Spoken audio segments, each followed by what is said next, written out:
Natalie Holzer tak berani keluar kamar seusai mantan art fitness selingkuh.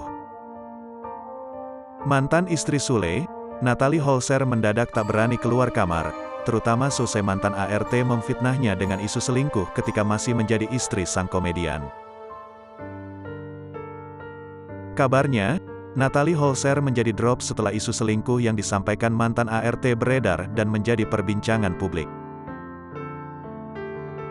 Bahkan, Natalie Holzer disebut drop hingga tak keluar kamar dan tidak nafsu makan imbas difitnah mantan ART. Natalie Holzer bahkan menangis saat sejumlah pembantu di rumahnya masuk ke dalam kamarnya.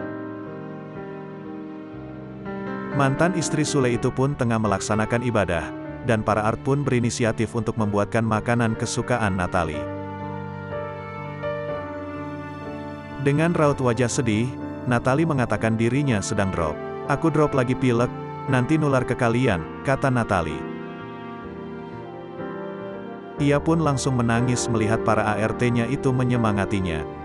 "Ini aku kecapean aja, nih ya yang aku senengnya gini, aku gak ada sapa-sapa lagi, jadi kalau lihat yang karyawan udah kayak keluarga sendiri, pada sayang banget sama aku.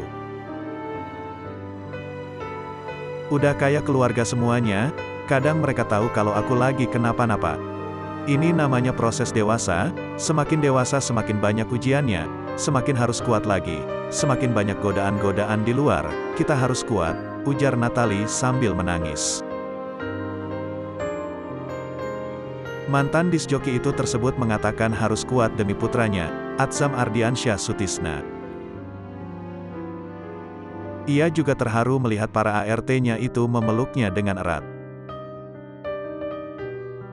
"Bunda ayo makan, Bunda dari siang belum makan loh," beber salah seorang ART.